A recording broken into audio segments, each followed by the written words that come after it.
हाँ, तो चलो स्टार्ट करते हैं अपना नेक्स्ट वीडियो। बेसिकली इसमें हम लोगों को, क्योंकि हम लोग आईसीएसई एडवांस सीरीज कर रहे थे, तो उसकी एंडिंग हम लोग करेंगे सीएफक्यूज से, है ना। This will be the last part of that, है ना। तो ओवरऑल 7 हम लोग पार्ट्स कर चुके हैं एंड दिस सीएफक्यूज का हम पूरा डिस्कशन कोशिश करेंगे। लेट्स सी, अगर टाइम ज़्यादा लग रहा होगा तो मैं डिवाइड कर दूंगा टाइम एमसीक्यूज और बाकी सारे क्वेश्चंस में अलग अलग। बट अगर मुझे लग रहा है कि टाइम मैनेज हो जाएगा तो मैं एक लॉन्ग फॉर्म में बना दूंगा एंड मैं फाइनली उस पर टाइम स्टैम्प्स डाल दूंगा। तो टाइम स्टैम्प्स के अकॉर्डिंग जो क्वेश्चन देखना हो वो उस क्वेश्चन, वो वाला क्वेश्चन जाके विजिट कर सकते हो। मैं यहाँ क्वेश्चन नंबर लिख दूंगा यहाँ पे साइड पे, ताकि वो आइडिया रहे कि मैं किस नंबर, किस क्वेश्चन का डिस्कशन कर रहा हूँ, ताकि अगर किसी को बाद वाला क्वेश्चन देखना है तो आगे चला जाए, जिसको पिछला क्वेश्चन देखना है वो पीछे अपना चला के देख ले, है ना। चलो फिर स्टार्ट करते हैं। तो सबसे पहले हैं हमारे एमसीक्यूज, है ना। एमसीक्यूज में है, उसमें देखो सबसे पहला क्वेश्चन है, क्या कहता है, when light enters from air to glass it bends towards the normal if red blue and yellow colors are allowed to enter the same glass block at the same angle of incidence, then for which color the value of angle I minus angle R be greater, green, red, blue, yellow। Green तो ऐसे ही फालतू में option में दे दिया, वो तो question है भी नहीं। चलो ये पहला क्वेश्चन है। अब बात हुई है, जैसे ये सरफेस है ना, इससे गया, है ना, और ये ऐसे कुछ बनेगा एंगल ऑफ रिफ्रैक्शन, ये है एंगल ऑफ इंसिडेंस, है ना। ऐसे जाएगी रे। अब बोला क्या है कि एंगल आई माइनस एंगल आर ये किसका ग्रेटेस्ट है, मतलब सबसे बड़ा किसका है, एंगल आई माइनस एंगल आर। अब देखो क्वेश्चन में बताया गया है कि तीनों का एंगल आई तो सेम है, एंगल ऑफ इंसिडेंस सेम है, तो हम लोग को कैसे पता करने का, एंगल आर से पता करना है। यानी कि तीनों के एंगल आर अलग अलग होंगे। अब किसका मतलब जो एंगल आई माइनस एंगल आर किसका सबसे बड़ा होगा, उसका सबसे बड़ा होगा जिसका एंगल आर सबसे छोटा होगा। क्यों, एंगल आर मान लो अगर 0 होता तो ये सिर्फ एंगल आई होता, है ना, तो इसमें कम माइनस करना पड़ता। तो एंगल आर जिसका सबसे छोटा होगा उसके लिए एंगल आई माइनस एंगल आर, ये जो पूरा हम लोग को एक्सप्रेशन फाइंड करना है, वो सबसे बड़ा होगा। तो एंगल आर सबसे कम होगा, यानी कि एंगल आर छोटा से छोटा होना चाहिए। यानी कि लाइट रे ज्यादा से ज्यादा बेंड करनी चाहिए, ज्यादा से ज्यादा बेंड करनी चाहिए, मतलब वो जो भी ऑप्शंस में कलर हैं वो, यानी कि जो भी है क्या, रेड, ब्लू, येलो, इन तीनों में से जो सबसे ज्यादा बेंडिंग शो करेगा, जिसके लिए एंगल ऑफ रिफ्रैक्शन सबसे कम होगा, है ना, उसके लिए हमारा angle I minus angle are सबसे ग्रेटेस्ट होगा। यानी कि सबसे ज्यादा बेंडिंग कौन शो करेगा, सबसे ज्यादा बेंडिंग वो शो करेगा जिसका मतलब जो जिसका वेवलेंथ कम होता है। वेवलेंथ किसका कम होता है, वेव ग्योर, वेव ग्योर, है ना। वेवलेंथ ब्लू, ये है येलो और ये है रेड, तो ब्लू का सबसे कम है वेवलेंथ, तो इसलिए हमारा ब्लू कलर जो है वो क्या शो करेगा, सबसे ज्यादा बेंडिंग शो करेगा ब्लू, येलो और रेड में से। इस वजह से उसके ब्लू कलर के लिए angle I minus angle are सबसे ज्यादा होगा, एंड इसीलिए C blue is the correct option. ठीक है, अब आगे बढ़ते हैं, अपने नेक्स्ट क्वेश्चन पे चलते हैं। नेक्स्ट क्वेश्चन नंबर 2, है ना। देखो क्वेश्चन क्या कहता है, असर्शन रीजन है। असर्शन क्या कहता है, when light passes through a triangular prism it is observed that for two angles of incidence the angle of deviation is the same. हाँ बिल्कुल सही बात है, वो ग्राफ, ग्राफ नहीं होता ये वाला, है ना, ये जिसमें ये क्या होता है, साइड क्या आता था, एक तो एंगल ऑफ इंसिडेंट उधर था क्या, ऐसे से बनता था ना, ऐसा ग्राफ। तो ये क्या शो करता है,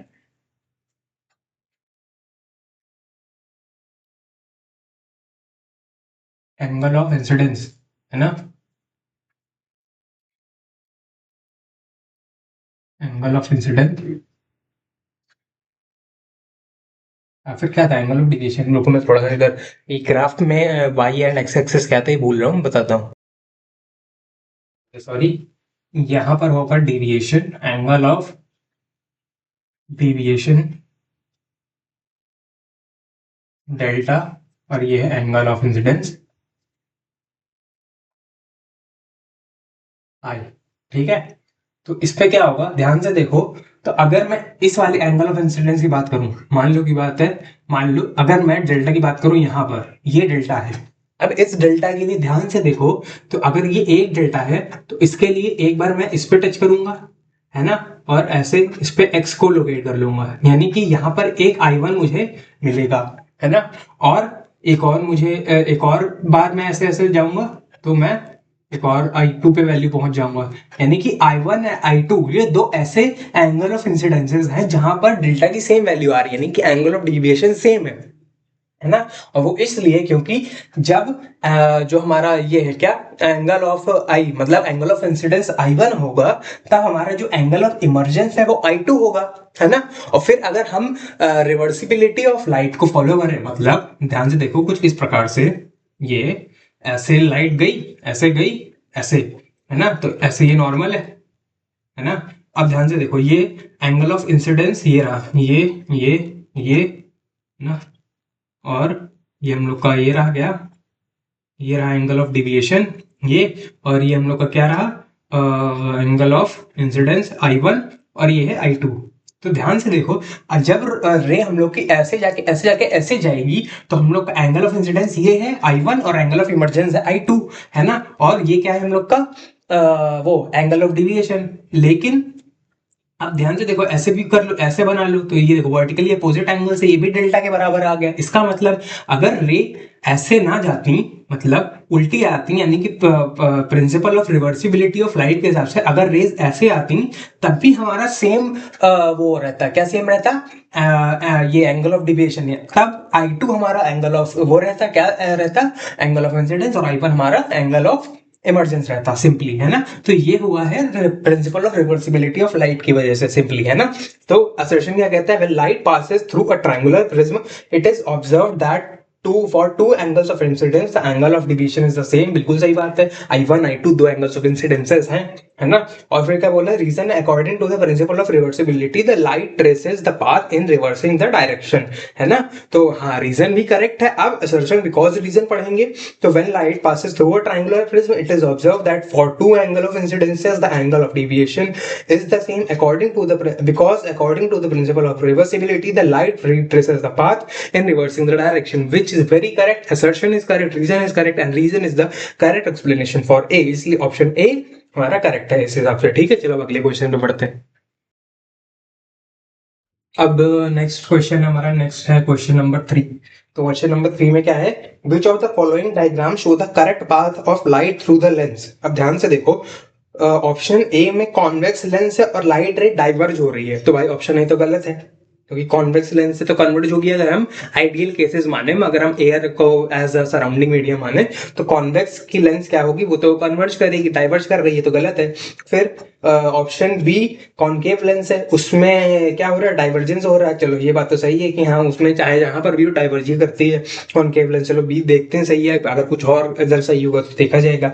सी में देखो कि कुछ लाइट रेज पैरेलल आई, वो आपस में पैरेलल थी बट प्रिंसिपल एक्सिस के पैरेलल नहीं थी, तो वो कहाँ मिल गई जाके एफ पे। नहीं भाई, अगर रेज आपस में पैरेलल हो और प्रिंसिपल एक्सिस के पैरेलल ना हो तो वो फोकस पे नहीं मिलेंगी, वो फोकल प्लेन पे कहीं और मिलेंगी बट फोकस पे तो नहीं मिलेंगी, यानी कि ऑप्शन सी भी गलत है। और ऑप्शन डी क्या कहता है कि क्या, हाँ, कि कॉनकेव लेंस है उसमें लाइट रे आई और एफ पे कन्वर्ज होगी। नहीं भाई, कॉनकेव लेंस कन्वर्ज नहीं करता, यानी कि ऑप्शन बी हम लोग का जो कन्वर्जेंस वाला है, ऑप्शन बी इसका करेक्ट आंसर है ना। ठीक है, ऑप्शन बी जिसमें कॉनकेव लेंस कन्वर्ज कर रही है, तो that is our correct option. अब आगे बढ़ते हैं नेक्स्ट क्वेश्चन पे।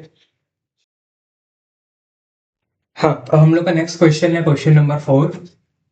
क्या कहता है क्वेश्चन कि diagram below shows four pulley systems, state which of the statements following the diagrams is true। There are three pulley systems with VR equals to 2 and and one pulley system with VR 1। There are two pulley systems with VR equals to 2, one with VR 3, one with VR 1, two with VR 2, one with VR 3, one with VR 4। There are two with VR 2 and two with VR 3। तो अब देखो इसको बनाते हैं तो इसको देखना समझना कि वो कह रहे हैं, मैं थोड़ा रफली बना रहा हूँ, ठीक है। ये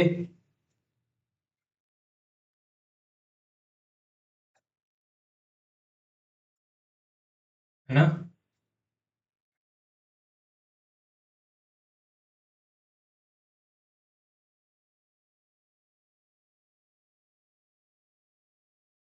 है ना, समथिंग लाइक दिस। इस पे लोड है एल, ये एक बन गया, है ना।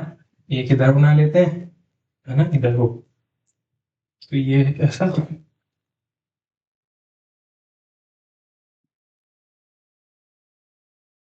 हम्म,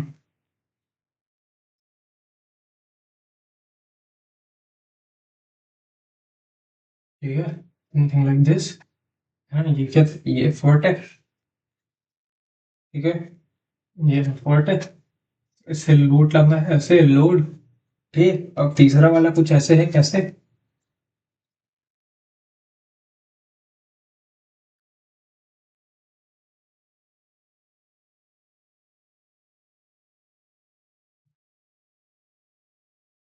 है ना, एंड ऐसे गया है,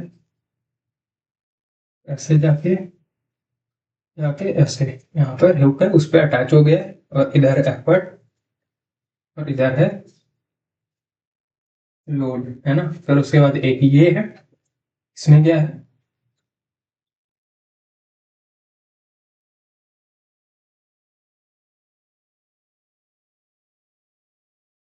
ये फुट, एंड इधर से है लोड। हाँ, अब देखो इसमें करना क्या होता है, सिंपली ध्यान से देखना, होता क्या है इसमें कि आपको जो वेलोसिटी रेशियो होता है ना, वो कभी भी उससे नहीं लिखना चाहिए। क्या, number of pulleys equals to velocity ratio, वो हमेशा गलत, मतलब कभी कभी गलत हो सकता है, इस वाले केस में गलत हो सकता है, इस वाले केस में गलत हो सकता है। हमेशा जो वेलोसिटी रेशियो है उसको लिखने के लिए ऐसा किया करो, क्या किया करो कि ये देखो कि लेंथ को, सॉरी लेंथ कह रहा हूँ, लोड को कितने टेंशन, मतलब कितने टेंशन बैलेंस कर रहे हैं। ध्यान से देखो, इधर ये लोड है, इसमें एक टेंशन इधर है, एक ये है, एक ये है, एक दो तीन। अब ये वाली जो टेंशन है उसको एफर्ट भी बैलेंस कर रहा है। इस वाले के लिए वी आर कितना आ जाएगा, इस वाले के लिए वी आर हो जाएगा एक दो तीन, क्योंकि इसको तीन टेंशन इस लोड को बैलेंस कर रहा है। तो वी आर इसके लिए है थ्री, इसके लिए है क्या, ये और ये, है ना, दो टेंशन इधर, तो इसके लिए वी आर है टू। अब इसमें देखो ये और ये, इसके लिए वी आर है क्या, टू, दो टेंशन इसको बैलेंस कर रहे हैं, है ना। इसके लिए देखो एक ये वी आर है तीन, इसको भी तीन टेंशन बैलेंस करना है। तो ध्यान से देखो, दो के थ्री आर है वी आर, और दो के टू आर है, तो हम लोग option D, there are two pulleys systems with V R equals to two and two pulleys system with V R equals to three is the correct option, simply, है ना। अब आगे बढ़ते हैं, ठीक है। हाँ, अब बारी आती है फिफ्थ क्वेश्चन की। नेक्स्ट इस फिफ्थ क्वेश्चन, इसमें कुछ P Q R S star diagram दिए, बना लेते हैं पहले से, है ना। ए बी 80 सेंटीमीटर, ठीक है, एफ बराबर 40 न्यूटन, है ना। फिर ए बी एफ बराबर 40 न्यूटन, 80 सेंटीमीटर, और क्या है ऐसे, है ना, एफ तो 40 न्यूटन, ये बी, है ना, और ये बी 80 सेंटीमीटर, कुछ ऐसे लगा है फोर्स, एफ बराबर 40 न्यूटन, ठीक है। अब ये है पी क्यू आर एस, ठीक है। अब बढ़ते हैं आगे, क्या बोल रहे हैं, P and S have opposite moments. अच्छा, पी एंड एस के मोमेंट जो होंगे अपोजिट होंगे। पी कैसे घुमाना चाह रहा है, ऐसे एंटी क्लॉकवाइज, पी घुमाना जा रहा है एंटी क्लॉकवाइज, और एस कैसे घुमाना चाह रहा है, एस भी एंटी क्लॉकवाइज ही घुमाना चाह रहा है, तो ऑप्शन ए तो गलत है।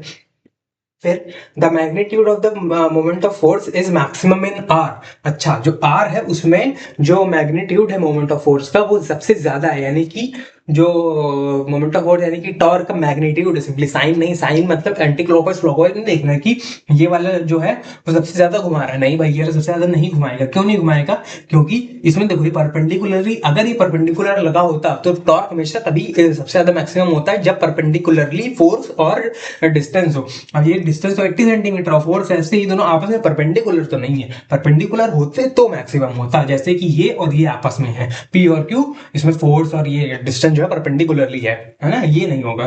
तो ऑप्शन सी क्या है, the magnitude of the moment of force is maximum in P and Q, हाँ ये बिल्कुल सही है। और द फोर्थ है the moment of force in are is negative, इसमें आर जो आएगा वो नेगेटिव आएगा मोमेंट ऑफ फोर्स। नहीं भाई ये एंटी क्लॉकवाइज घुमाना चाह रहा है, एंटी क्लॉकवाइज घुमाना चाह रहा है तो एंटी क्लॉकवाइज को हम पॉजिटिव मानते हैं, क्लॉकवाइज को नेगेटिव मानते हैं, इस वजह से ये भी गलत, चौथा ऑप्शन भी गलत है। तो हमारा थर्ड ऑप्शन बचता है, that is the only correct answer. ठीक है कि moment of force is maximum in P and Q, है ना। चलो फिर हम आगे आगे आगे बढ़ते हैं। हाँ अब देखो सिक्स्थ क्वेश्चन है नेक्स्ट अपना। क्या कहता है question, in the diagram below 4 cones are directed each with a height of 12 centimetre, हाइट कितनी है 12 सेंटीमीटर। अच्छा फिर the position of the centre of gravity is indicated by dots located at 9 centimetre, 8 centimetre, 4 centimetre and 3 centimetre from the apex of each cone. Apex यानी कि top से, यानी कि यहाँ से टॉप से यहाँ पे डॉट बनाए हुए। अच्छा क्या बोला है कि which of these cones is completely solid. अच्छा कंप्लीटली सॉलिड, कंप्लीटली सॉलिड का जो सेंटर ऑफ ग्रेविटी होता है वो बेस से कितना होता है, कंप्लीटली सॉलिड का होता है h/4, तो ऊपर से कितना हो जाएगा h माइनस h/4, क्योंकि ये पूरा h है और ये h/4 है, तो h minus h/4 is 3h/4, है ना। h ये इतना है तो 3h/4 कितना हो जाएगा 3 इंटू 12/4, तो ये हो जाएगा 3, ये आ जाएगा 9 सेंटीमीटर एपेक्स से। तो 9 सेंटीमीटर वाला जो भी है कौन सा है, 9 सेंटीमीटर वाला है ए, 9 centimetre is the correct option. ठीक है तो ये हमारा करेक्ट है। अब इसके बाद नेक्स्ट क्वेश्चन पे बढ़ते हैं। हाँ अब हमारा है नेक्स्ट क्वेश्चन नंबर 7। अब इसमें क्या बोला है, एक ग्राफ गिवन है समथिंग लाइक दिस, है ना, ऐसे, है ना। कौन कौन से पॉइंट्स हैं 10, 20, 30, 40, 50 भी गिवन है, ज्यादा काम नहीं आएगा। ठीक है इधर क्या है 50, 100, 50, 100, ना 150, 200, ये है वर्क, है ना, और ये क्या है डिस्प्लेसमेंट। अच्छा अब पूछा क्या है, the given figure depicts the graph of work done versus displacement under a constant force of 10 Newton. Force कितना लग रहा है 10 न्यूटन। अच्छा फोर्स ही बता दिया इनने, डिस्प्लेसमेंट वर्क सब दिया है। Which of the following statements is true, force is acting at an angle of 0 degree with the displacement, force is acting at an angle of 45 degree with the displacement, with 60 degree या फिर with 90 degree angle पूछा है। अब देखो ये formula क्या होता है, वर्क होता है, work equals to F into D into cos theta, है ना, ये होता है हम लोग का। अब ध्यान से देखो तो work upon D, work upon D इसको इधर ले जाए तो क्या बचा, एफ कॉस थीटा बचा, एफ कॉस थीटा बचा। मतलब जो हमारा स्लोप है, ये स्लोप जो है इसका स्लोप क्या बताता है, इसका स्लोप हम लोग को किसकी वैल्यू देता है, वर्क अपॉन डी है तो इसका स्लोप हम लोग को वैल्यू देता है एफ कॉस थीटा की, है ना, एफ कॉस थीटा से। अब इसका स्लोप निकाल लेते हैं, इसका स्लोप निकाल लेते हैं, कोई भी दो पॉइंट से निकाल लेते हैं, है ना। तो देखो एक तो ये पॉइंट आ रहा है, एक तो ये पॉइंट है, ठीक है, ये दो पॉइंट मान लेते हैं। अब इन दो पॉइंट्स की वजह से हम स्लोप निकाल लेते हैं। तो स्लोप क्या हो जाएगा, slope is y2 minus y1, मतलब हाँ y2 minus y1, 100 minus 50 upon x2 minus x1, 20 minus 10, तो ये आ जाएगा कितना 50/10 आ जाएगा 5। अब ये आ गया स्लोप की वैल्यू 5, यानी कि f cos theta equals to 5 आया। f की वैल्यू क्या है 10 न्यूटन, यानी कि 10 cos थीटा इक्वल्स टू 5, यानी कि cos थीटा इक्वल्स टू 5/10, 5/10 मतलब 1/2, और 1/2 मतलब हो गया cos 60 डिग्री। cos 60 की डिग्री का मतलब है थीटा कितना आ गया 60 डिग्री, यानी कि हमको फाइनली हमारा थीटा मिल गया कि force is acting at an angle of 60 degree with the displacement simply, है ना। तो हमको ये आंसर मिल गया। अब बढ़ते हैं अगले क्वेश्चन पे। अब हम लोग बढ़ते हैं नेक्स्ट क्वेश्चन पे, विच इज हमारा क्वेश्चन नंबर 8। क्या कहता है क्वेश्चन कि during his experiments with a single movable pulley, Jess determined the effort, mechanical advantage and efficiency as x, y and z, अच्छा, respectively. Subsequently, after lubricating the pulley thoroughly, he recalculated the effort ma and efficiency x dash, y dash and z dash respectively. Which of the following relationships accurately represent the scenario? अच्छा अब ध्यान से देखो, होता क्या है कि अगर हमने पहले ल्यूब्रिकेटेड नहीं था, बाद में ल्यूब्रिकेट कर दिया, ल्यूब्रिकेट करने से होगा क्या कि फ्रिक्शन जो होगा वो कम होगा, फ्रिक्शन कम हो जाएगा। इसका मतलब क्या है, जो एनर्जी उसमें जा रही थी ना, किसमें जा रही थी, वेस्ट हो जा रही थी, वो कम होगी। मतलब वेस्ट होने वाली एनर्जी कम होगी, या फिर हम ऐसे कह सकते हैं कि एफिशिएंसी बढ़ जाएगी। एफिशिएंसी बढ़ जाएगी यानी कि हमको अब एफर्ट कम लगाना पड़ेगा उस उतने ही लोड को उठाने के लिए। यानी कि हम ये कह सकते हैं कि बाद में एफर्ट लगा अगर एक्स, तो वो कम होगा पहले वाले एफर्ट से। पहले एक्स लगता था, तो अब जो एफर्ट लगेगा वो कम लगेगा। यानी कि और मैकेनिकल एडवांटेज कैसे दिया है, Y equals to load upon effort, है ना, लोड अपॉन एफर्ट। अब जिसमें एफर्ट ज्यादा लगेगा उसका मैकेनिकल एडवांटेज कम होगा। यानी कि सिंपली हम ये कह सकते हैं कि x is greater then x dash, है ना, और y होना चाहिए लेस देन y डैश। क्यों? क्योंकि मैकेनिकल एडवांटेज अब कम होगा। मैकेनिकल एडवांटेज ल्यूब्रिकेशन के बाद जो आएगा ना वो ज्यादा आएगा, बिकॉज क्योंकि तब एफर्ट हमारा कम लगेगा, है ना।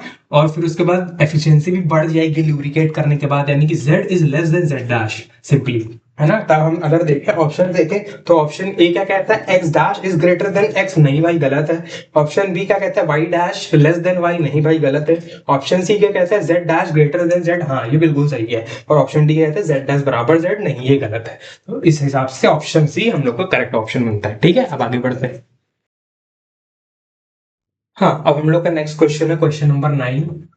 क्वेश्चन नंबर 9 क्या कहता है, assertion for a glass block the I versus R graph is a straight line, है ना। रीजन क्या है, when a ray of light undergoes refraction it follows Snell's law. अब देखो इसमें स्नेल्स लॉ क्या होता है, स्नेल्स लॉ क्या कहता है, स्नेल्स लॉ कहता है सिंपली कि sine I by sine R की वैल्यू होगी कांस्टेंट, इक्वल्स टू कांस्टेंट, जिसकी वैल्यू होती है म्यू, है ना सिंपली। तो sine I upon sine R constant है। इसका क्या मतलब हुआ कि अगर हम ग्राफ बनाएं साइन आई वर्सेस,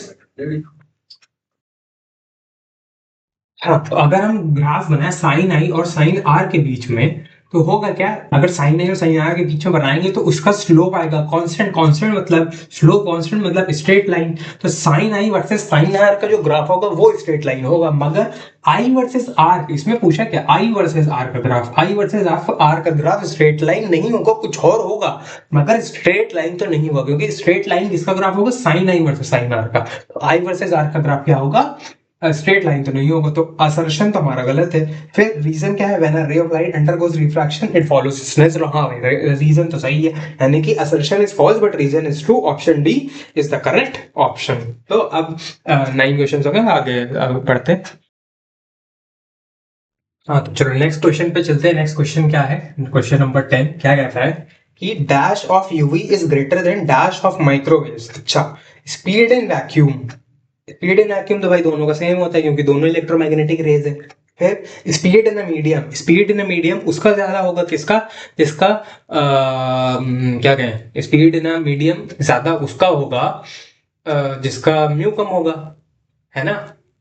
और म्यू कम होगा किसका, इसका वेवलेंथ ज्यादा होगा सिंपली, है ना। जिसका वेवलेंथ ज्यादा उसकी स्पीड मीडियम ज्यादा, यानी कि माइक्रोवेव्स की स्पीड ज्यादा होगी मीडियम में। तो ये भी गलत है, क्यों, तब एरो उल्टा होना चाहिए था ना, वो कंपैरिजन वाला sign. Frequency of UV is greater than frequency of microwaves, हाँ भाई ये तो सही है। Wavelength of UV is greater than wavelength of microwaves, नहीं भाई ये भी गलत है। तो सी फ्रीक्वेंसी हमारा करेक्ट आंसर है। ठीक है, अब उसके बाद बात आती है नेक्स्ट क्वेश्चन की,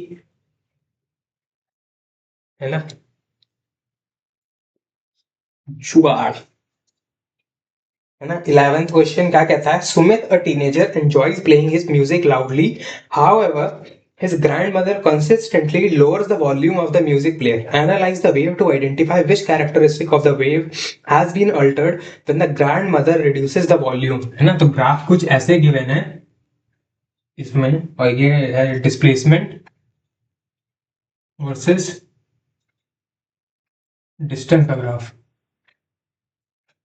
है ना, ऐसे। ये पॉइंट है क्या, क्यू आर पी एस, है ना। कौन सा ऑल्टर हुआ है, देखो बेसिकली अगर हम वॉल्यूम कम करेंगे, वॉल्यूम कम करने से क्या होगा, लाउडनेस कम होगी। वॉल्यूम कम करने से लाउडनेस कम होगी, और लाउडनेस कम होने से क्या होगा, एम्पलीट्यूड ऑफ द वेव उस पर फर्क पड़ेगा। क्योंकि लाउडनेस और एम्पलीट्यूड वो रिलेट होते हैं ना, एम्पलीट्यूड पे फर्क पड़ेगा। तो एम्पलीट्यूड हमारा कौन सा है, क्यू आर इज हमारा एम्पलीट्यूड, है ना। ये डिस्टेंस क्यू आर डिस्टेंस हमारा ये एम्पलीट्यूड है ना। तो the length Q R becomes less, ये वाला ऑप्शन करेक्ट है हमारा। अब आगे बढ़ते हैं।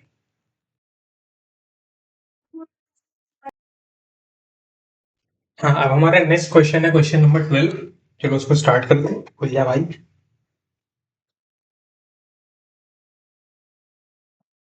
ना क्वेश्चन 12 का कहता है data mass equals to 10 gram quantity of heat applied 120 joule rise in temperature 10 degree Celsius. Statement A the heat capacity of the substance is 12 joule per gram. अच्छा, हीट कैपेसिटी कितनी, हम लोग अपने आप से सॉल्व कर लेते हैं।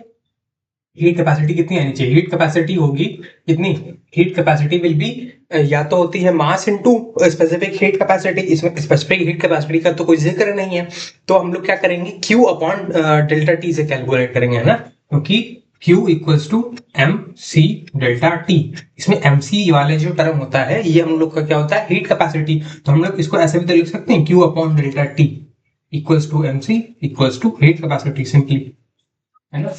तो Q upon delta T calculate कर लेते हैं, तो 120 जूल अपॉन 10 डिग्री सेल्सियस पे दिया आ जाएगा कितना, 12 जूल पर डिग्री सेल्सियस। ऑप्शन में क्या गिवन है, 12 जूल पर ग्राम गिवन है। यूनिट की वजह से सिर्फ और स्टेटमेंट ए रॉन्ग हो जाती है एंड ये सही है, समझे, केवल यूनिट की वजह से स्टेटमेंट ए गलत हो जाती है, कि स्टेटमेंट इज रॉन्ग, ठीक है। फिर स्टेटमेंट बी का कहता है the specific heat capacity of the substance is, specific heat capacity कितना हो जाएगा, सी निकालने के लिए इसको 12 मतलब अपॉन इससे डिवाइड करते हैं, इससे डिवाइड करते हैं 10 ग्राम से, है ना।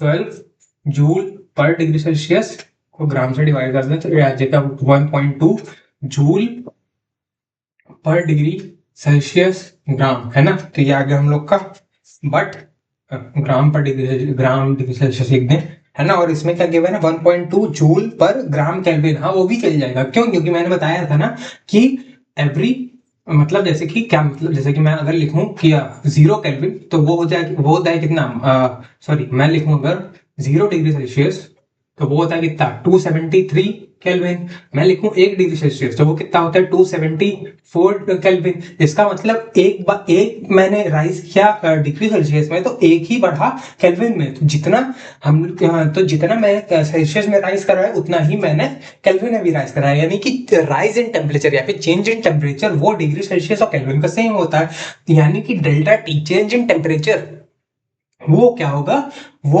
उसमें उसको कोई फर्क नहीं पड़ता कि केल्विन है या डिग्री सेल्सियस, और डिग्री सेल्सियस भी सही है, यानी कि दिस इज करेक्ट, यानी कि स्टेटमेंट बी सही है ना, यानी कि only statement B is correct. हम लोग का option B is the only correct option, ठीक है। ए गलत है बिकॉज ऑफ यूनिट, और बी सही है, डिग्री सेल्सियस लिखो चाहे केल्विन लिखो दोनों सही है, ठीक है, सही है वो। हाँ, अब अपने नेक्स्ट क्वेश्चन में बढ़ते हैं, क्वेश्चन नंबर 13। क्या कहता है क्वेश्चन कि given that the resistivity of gold and platinum is 2.1 into 10 की पावर -8 एंड 10.5 into 10 की पावर -8 ओम मीटर। अच्छा, तो इसमें साफ साफ दिख रहा है कि जो प्लैटिनम की है, rho of platinum equals to 5 times rho of gold, क्योंकि गोल्ड का कितना है 2.1 into 10 की पावर -8, है ना, और प्लेटिनम का कितना है 10.5, है ना, तो 5 टाइम्स करेंगे 2.1 का तो वो 10.5 आ जाएगा। इसलिए जो प्लेटिनम का रो है वो 5 टाइम्स किसके, गोल्ड के रो, यानी कि रेजिस्टिविटी है ना। फिर क्या है, which is the correct statement, statement A 5 metres of platinum wire will have the same resistance as 1 metre of gold wire. अच्छा, 5 metre platinum wire, 5 metre of platinum wire का क्या मतलब हुआ कि उसका सेम रेजिस्टेंस हो जाएगा। 5 मीटर का मतलब 5 मीटर ऑफ रेजिस्टेंस मतलब रो ऑफ प्लैटिनम और 5L अपॉन ए, है ना। और क्या होना चाहिए, 5 मीटर ये होना चाहिए, 5L होना चाहिए ना, क्योंकि 5 मीटर है, और 1 मीटर गोल्ड होना चाहिए, 1 मीटर गोल्ड, है ना। R of P and R of G equals to rho of gold into 1L upon A. अच्छा, आप ध्यान से देखो, रो पी भी क्या था, रो पी इसके बराबर है 5 रो जी, तो फाइनली ये कितना हो जाएगा, ये हो जाएगा 25 रो जी एल अपॉन ए, और ये क्या है, ये हो जाएगा rho g l upon A simply, है ना। तो ये तो इसका 25 टाइम्स है, ये मतलब ये दोनों बराबर कहाँ है, 25 और 1 बराबर, तो ये दोनों आपस बराबर दिख रहे, नहीं भाई गलत है, तो ये स्टेटमेंट ए गलत है। फिर क्या है statement B, gold wire of 1 centimetre radius. अच्छा, अगर गोल्ड वायर लेंगे 1 सेंटीमीटर रेडियस का, तो 1 सेंटीमीटर रेडियस हम अगर गोल्ड वायर ले लें, r g equals to rho g l upon A हो जाएगा pi r square. Pi r square में पाई 1 का स्क्वायर कर दो, है ना, सेंटीमीटर में, है ना। और फिर will have the same resistance as platinum wire of 5 centimeter radius, 5 centimeter, r of r of p equals to rho p l upon pi 5 का स्क्वायर। ये कितना आ जाएगा, रो जी एल अपॉन पाई, ये आ जाएगा कितना, रो पी एल अपॉन 25 पाई, है ना। और रो पी की वैल्यू कितनी है, रो पी इज 5 इंटू रो जी, यानी कि 5 से ये कट जाएगा तो कितना बचेगा, रो जी एल अपॉन 5 पाई। अब बोले कि ये दोनों बराबर नहीं भाई, ये दोनों बराबर नहीं, यानी कि स्टेटमेंट बी भी गलत है। स्टेटमेंट ए तो गलत थी, स्टेटमेंट बी भी गलत है, यानी कि दोनों स्टेटमेंट गलत है। इसका मतलब option number D, both statements A and B are incorrect simply, है ना। ठीक है, अब नेक्स्ट क्वेश्चन में बढ़ते हैं। हाँ, अब आता है हम लोग का क्वेश्चन नंबर कौन सा, 14। क्वेश्चन नंबर 14, इसमें क्या हो रहा है कि assertion given है, a switch will serve the purpose of making and breaking a circuit when it is connected to the neutral wire। नहीं भाई, assertion तो गलत है क्योंकि लाइव वायर में जुड़ा होता है ना स्विच। और रीजन क्या है, neutral wire is at zero potential. हाँ भाई, रीजन तो करेक्ट है, यानी कि assertion is false, reason is true. Option A क्या कहता है, both A assertion and reason are true, नहीं भाई। Option B, both assertion and reason are true, नहीं भाई। सी क्या कहता है, both assertion is true but the reason is false, नहीं भाई। डी क्या कहता है, both assertion and reason are false, नहीं भाई। और चारों ही ऑप्शन गलत है बेसिकली। इसमें ऑप्शन सी की जगह होना, ऑप्शन सी की जगह अगर ऐसे होता assertion is false but the reason is true, तब सही होता।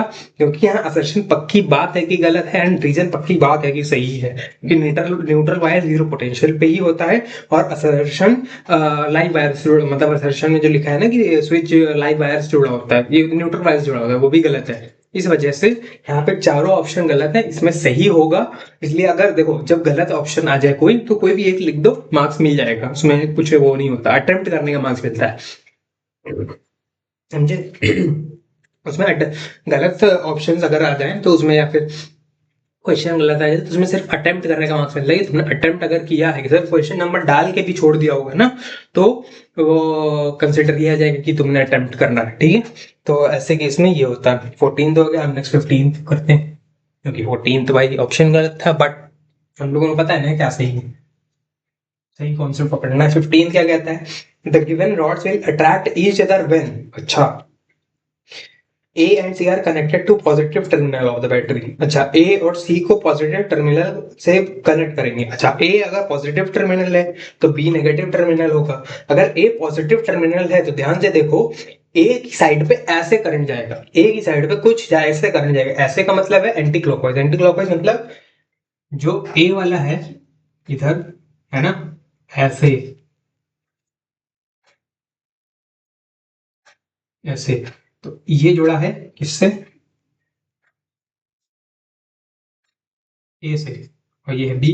ए वाला अगर इधर है तो इस साइड ऐसे करंट जाएगा, ऐसे फ्लो करेगा करंट, तो ये हो जाएगा नॉर्थ, ये हो जाएगा साउथ। फिर इस साइड क्या हो जाएगा, इस साइड देखो, इस साइड भी सेम,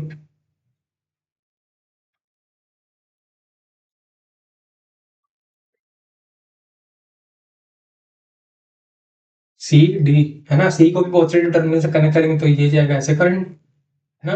तो इधर बनेगा नॉर्थ, इधर बनेगा साउथ, है ना। तो क्या होगा, ये दोनों इधर साउथ बना, इधर नॉर्थ बना, ये दोनों को अट्रैक्ट कर लेंगे आपस में, है ना। तो ये ऑप्शन ए ही हमारा करेक्ट आ जाता है कि ए एंड सी जब हम पॉजिटिव टर्मिनल्स कनेक्ट करेंगे तो ये दोनों इधर साउथ बनेगा, इधर नॉर्थ बनेगा, ये दोनों आपस में एक दूसरे को अट्रैक्ट कर लेंगे। बी बाकी सब में क्या होगा, बाकी सब में सेम पोल बन रहा होगा। जैसे कि देखो, B and C are connected to the positive terminal. दूसरे वाले में क्या किया है, बी और सी को पॉजिटिव टर्मिनल से कनेक्ट किया है, बी और सी को। अगर इसको करेंगे तो इधर से करंट जाएगा, करंट उल्टा जाएगा, ऐसे करंट डायरेक्शन बदल लिया, करंट डायरेक्शन बदल लिया, इधर बनेगा नॉर्थ, इधर बनेगा साउथ, तो नॉर्थ नॉर्थ रिपेल करेंगे। देखा कुछ इस तरीके से B option C option D गलत हो जाएंगे, क्योंकि वहां रिपेल वाला केस हो जाएगा, ऑप्शन ए में ही अट्रैक्ट वाला केस था। तो यहाँ पर कुछ इस तरीके से वाला क्वेश्चन होगा। चलो अब नेक्स्ट क्वेश्चन पे बढ़ते हैं।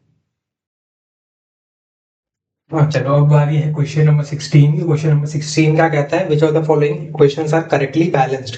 ए में क्या है, ए में एक्स पे है क्यू माइनस वन, है ना, एक्स पे है क्यू माइनस वन और पी माइनस फाइव, और क्या बना है Y Q minus five P minus three और एच ई, मतलब कि सिंपली अल्फा पार्टिकल निकला है, अल्फा पार्टिकल ही एच ई लिख देते हैं, चलो एच ई टू फोर।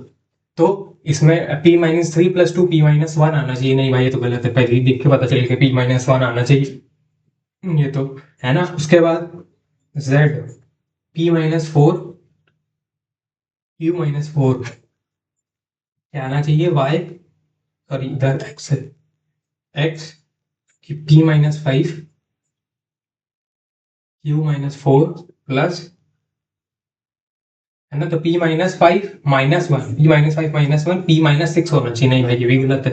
फिर उसके बाद क्या आता है हम लोग का x, इसमें क्या है q minus one p minus five y q minus five p minus seven plus h e two four. तो p minus seven plus two p minus five सही है, q minus five plus four q minus one सही है, सी तो correct हो गया। अब उसके बाद z q minus four p minus seven x q minus four p minus five plus two है, टू माइनस वन जीरो। इसमें अब टू है तो इधर माइनस टू हो जाएगा, तो p minus five minus two p minus seven सही है, q minus four zero q minus four सही है। तो ऑप्शन सी एंड डी, यानी कि मतलब सी और डी दोनों करेक्ट है, यानी कि ऑप्शन डी में लिखा है ना both C and D, both C and D are the correct option, यानी कि option D is the correct option. ठीक है, आगे बढ़ते हैं।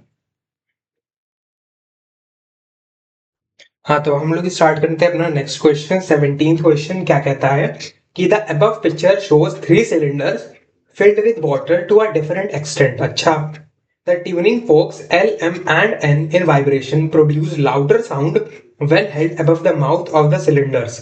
Which combination is correct for hearing a louder sound of the tuning fork? अच्छा, L से R, M से क्यू, एन से P, L P M Q N R, L R M P N Q, L Q M R N P. Simply होगा क्या कि देखो, होता क्या है कि जो हमारा ये होता है ना क्या, जो फ्रीक्वेंसी होती है वो किसके फ्रीक्वेंसी वो इनवर्सली प्रोपोर्शनल होती है, किसके फ्रीक्वेंसी इनवर्सली प्रोपोर्शनल होती है उसके किसके लेंथ के, है ना, यानी कि जिसका लेंथ ज्यादा होगा। ट्यूनिंग फॉक्स में देखो एल एम एन, है ना, एल का सबसे कम लेंथ है, एल सबसे छोटा है ना, एम थोड़ा बड़ा है, एन और बड़ा है, तो ये सबसे छोटा है तो इसकी फ्रीक्वेंसी सबसे ज्यादा होगी, फिर एम की देन एन की, है ना। भी मैं प्रैक्टिकल भी करके बता देता हूं, है ना। तो एल की फ्रीक्वेंसी सबसे ज्यादा होगी, देन एम की देन एन की, है ना। अब क्या बोला है कि लाउडर साउंड सुनाई देता है, लाउडर साउंड सुनाई देता है। अब एयर कॉलम की बात कर लेते हैं। एयर कॉलम में होता क्या है कि जो फ्रीक्वेंसी होती है वो डायरेक्टली किस पे डिपेंड करती है, one upon length of air column, है ना, वन अपॉन, हाँ, एयर कॉलम। मतलब जो अगर टैब, अगर कोई जैसे पी क्यू आर है, पी में पानी भरा है इतना, पी क्यू में पानी भरा है इतना और आर में पानी भरा है आधा, है ना। तो आप देखो इसमें जो एयर कॉलम है, यानी कि ये एयर की लेंथ जितनी, एयर जितना भरा हुआ है ना, ऊपर से लेके एयर जितनी भरी हुई है उस पे हमारी फ्रीक्वेंसी उस पे भी इनवर्सली डिपेंडेंट होती है। तो frequency is inversely proportional to one upon L, frequency is inversely proportional to air column, है ना। तो क्या होगा कि सिंपली इसमें अब तो इसका ऑर्डर लिखेंगे, इसका ऑर्डर लिखेंगे तो Q हम लोग का सबसे आगे होगा, Q का सबसे मतलब हाईएस्ट है इन तीनों में। Q का मतलब Q की एयर कॉलम सबसे कम है तो Q की सबसे ज्यादा frequency, Q then R then P, है ना। अब होगा क्या कि L और Q आपस में, L की और Q की मतलब नेचुरल फ्रीक्वेंसी जो होगी वो आपस में मैच कर गई होगी। इस वजह से मतलब L को मैंने जब वो किया, मूव किया एंड इसके ऊपर रखा किसके एयर कॉलम के ऊपर, तो हुआ क्या होगा, जो एयर कॉलम है उसका जो नेचुरल फ्रीक्वेंसी है उसकी वजह से वो इससे मैच कर गया होगा, इसकी ट्यूनिंग फॉर्क की फ्रीक्वेंसी से, है ना। तो जब मैच कर गया होगा देन वो वाइब्रेट और तेजी तेजी करने लगा होगा, तभी तो लार्ज एम्पलीट्यूड लिखा है। इसका मतलब एल को क्यू से मैच करना है, क्यों, क्योंकि एल का सबसे हाईएस्ट फ्रीक्वेंसी है एंड वो क्यू से मैच होता हुआ दिख रहा है। एम को आर से मैच कर दो और एन को पी से मैच कर दो, यानी कि option D is the correct answer. क्योंकि सेम वही है ना कि एल एल की सबसे हाईएस्ट फ्रीक्वेंसी है किसकी वजह से, क्योंकि उसका शॉर्ट लेंथ है, एंड क्यू की सबसे हाईएस्ट फ्रीक्वेंसी है किस वजह से, क्योंकि उसका शॉर्ट एयर कॉलम है ना। तो अब होगा क्या कि जब हम ट्यूनिंग फॉर्क को वाइब्रेट करेंगे एयर कॉलम के ऊपर, तो उसकी नेचुरल फ्रीक्वेंसी मैच कर जाएगी, रेजोनेशन वहां पे होने लगेगा, रेजोनेंस वाला फिनोमेना आ जाएगा इस वजह से, और लार्ज एम्पलीट्यूड से होने लगेगा। इसीलिए हम लोग को लाउडर साउंड तीनों में सुनाई देता है, क्योंकि एल और क्यू आपस में रेजोनेट कर लेते हैं, एम और आर आपस में रेजोनेट कर लेते हैं, एन और पी आपस में रेजोनेट कर लेते हैं ना। अब एक मैं प्रैक्टिकल दिखा देता हूँ। हाँ तो देखो इसमें मैंने इसमें शो करता हूँ कि लेंथ ऑफ एयर मतलब लेंथ ऑफ वो था ना ट्यूनिंग फॉर्क, उसका इसको इसके थ्रू समझाने की कोशिश करता हूँ कि लेंथ ऑफ मतलब कैसे डिपेंड करता है। जैसे कि मान लो ये मैंने क्या किया, मैक्सिमम लेंथ मैंने ये मेरे पास एक रूल है इसके स्केल है ना, उसका मैक्सिमम पार्ट मैंने हवा में रखा, यानी कि मैक्सिमम लेंथ है हवा में। अगर मैक्सिमम लेंथ है हवा में यानी कि उसकी जो फ्रीक्वेंसी होगी वो कम होगी। अगर मैं ऐसे कर दूं इसको ऐसे और ऐसे जब वाइब्रेट करूंगा ऐसे, मतलब जब इसका जो इतना पार्ट है इतना छोटा सा पार्ट है हवा में, तब क्योंकि कम पार्ट है लेंथ का हवा में, तब क्या होगा, इसकी फ्रीक्वेंसी ज्यादा होगी। क्यों, क्योंकि frequency is inversely proportional to length. अब देखो इस अभी मैं रखा हूं इसको वाइब्रेट करता हूं, देखना,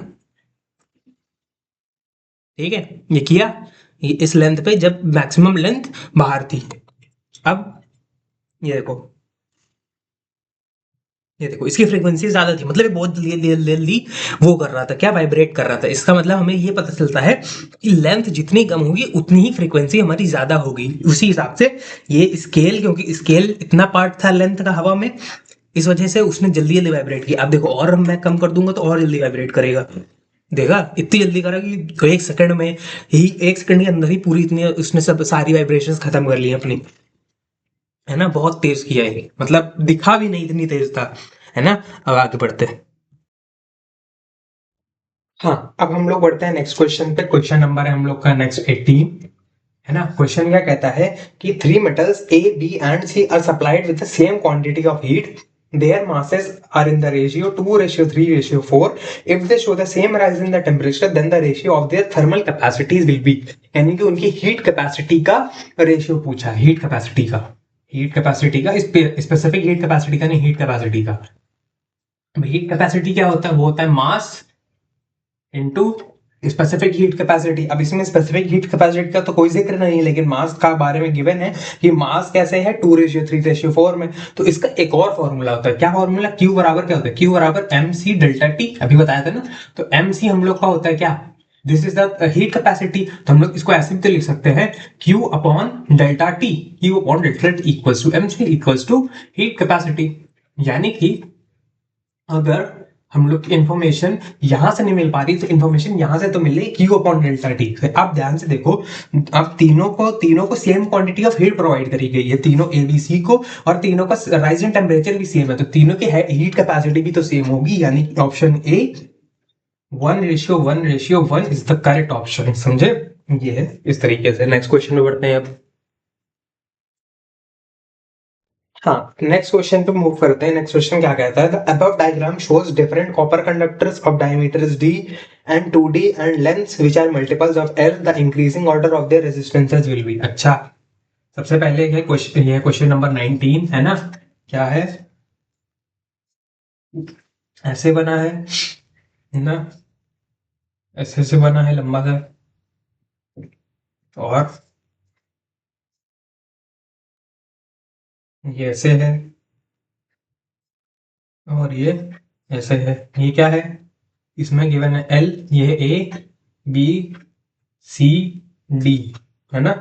ये है एल, ये है 2d, इसमें कितना है डी और 3l, ये है 2d 2l, 2d 2l, और कितना है डी एल। अब ए के लिए निकालते हैं, इसके लिए resistance equals to rho l upon A, l upon A upon area, area हो जाएगा pi r square, pi r square, pi r कितना, इसका रेडियस हो जाएगा आर, इसका डायमीटर इज 2d, तो रेडियस विल बी डी, यानी कि पाई डी स्क्वायर सिंपली। अब इसका क्या हो जाएगा, R equals to rho L 3l, sorry 3l upon ये डी, अगर डायमीटर है तो डी बाई 2 क्या हो जाएगा, वो रेडियस, यानी कि पाई डी स्क्वायर अपॉन 4, यानी कि डी बाई 2 का whole square, D by 4, D square by 4, तो 4 ऊपर चला जाएगा एंड इंटू 4, तो ये बन जाएगा कितना 12 rho l upon pi d square.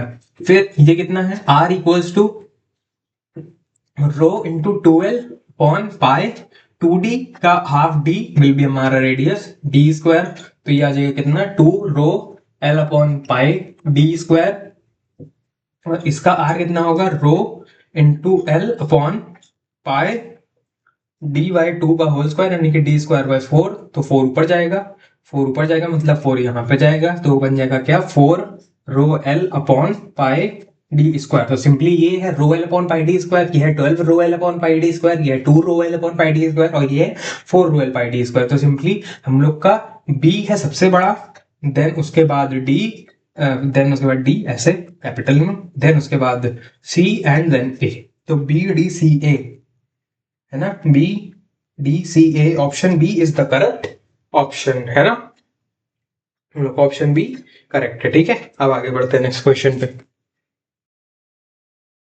हाँ, अब हम लोग हैं नेक्स्ट क्वेश्चन पे, which is the 20th question. ठीक है, यहाँ 20th क्वेश्चन क्या कहता है कि the diagram shows the magnificent dome at Gol Gumbaz at Bijapur. A boy standing at A whispers and it is clearly heard at B across the huge dome. अच्छा, A पे बोला तो B पे सुनाई दिया। Speed of sound is 330 metre पर second. अच्छा, अब बोला क्या है कि the distance traveled by sound waves should be less than 33 metre. अच्छा, sound reflected within 0.1 seconds is not heard by humans. Reason तो सही बात है।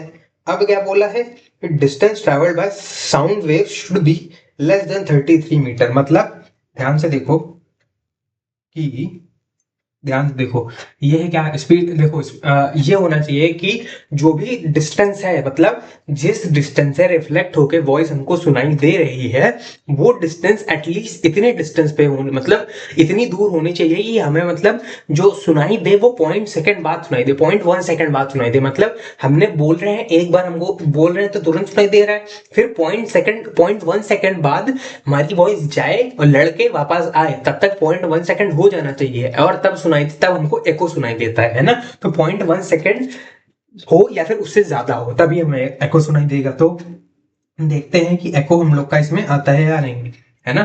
तो उसके लिए क्या करो कि कंडीशन लगाते हैं, डिस्टेंस कितनी गिवन है, डिस्टेंस गिवन है, डिस्टेंस नहीं, डिस्टेंस गिवन है इसमें 33 मीटर, है ना। तो 330 मीटर पर सेकेंड, है ना। तो स्पीड ऑफ साउंड 330 मीटर पर सेकेंड, तो और टाइम निकालना है ना, तो time will be 2d by D. 2d basically is the distance, मतलब ट्रैवल्ड, कितनी ट्रैवल करेगी, है ना, कितनी ट्रैवल करेगी वो हमारी होनी चाहिए, डिस्टेंस कितनी ट्रैवल करेगी। इसमें तो बेसिकली क्या लिखा है, x plus why should be कितना होना चाहिए, x प्लस वाई क्या वैल्यू गिवन है ना, यानी कि इसमें 2d सिंपली, और d क्या है, d equals to x plus Y, है ना। अब 2d बाई वी, तो 2d बाई वी हमारा 0.1 सेकेंड आना चाहिए सिंपली। तो 2d की वैल्यू कितनी आनी चाहिए, 2d इक्वल्स टू v कितना है 330 इंटू टी, टी यानी कि वो टाइम 0.1 सेकेंड होना चाहिए, एको सुनाई दे ताकि, है ना। तो 2d की वैल्यू कितनी आ जाएगी हम लोग की, वो आ जाएगी 33, और d हम लोग का आ जाएगा, कितना आ जाएगा कितना 17.5, है ना। 17.5 is the distance, is the x plus Y, है ना। तो x प्लस वाई जो आया है वो 17.5 आया है ना।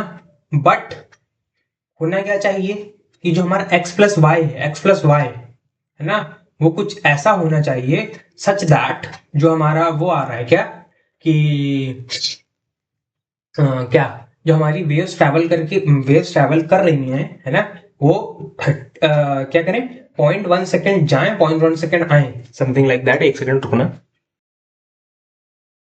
हाँ सॉरी, इसमें दिक्कत ये होगी कि मैंने इसमें एको वाला समझ लिया था है ना।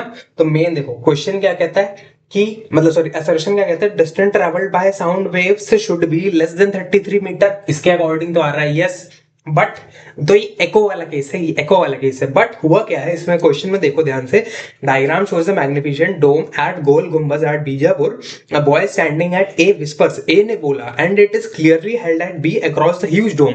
यानी ए ने बोला, बी को सुनाई दिया, ए कहाँ खड़ा है एक कोने पे, बी कहाँ खड़ा है एक कोने पे, उनकी बीच की दूरी है x प्लस वाई है ना। तो x प्लस वाई की डिस्टेंस 33 से कम ही होनी चाहिए तभी बी को सुनाई देगा। नहीं भाई, वो बी से ज्यादा भी होगी तब भी सुनाई देगा, मतलब सॉरी वो 33 से ज्यादा होगी तब भी सुनाई देगा है ना, क्योंकि साउंड तो ट्रैवल कर रहा है ना, साउंड तो उसकी स्पीड है वो अपने अकॉर्डिंग ट्रैवल कर रहा है, तो वो अगर 33 मीटर से ज्यादा होगा तब भी सुनाई देगा, 33 मीटर के बराबर होगा तब भी सुनाई देगा है ना।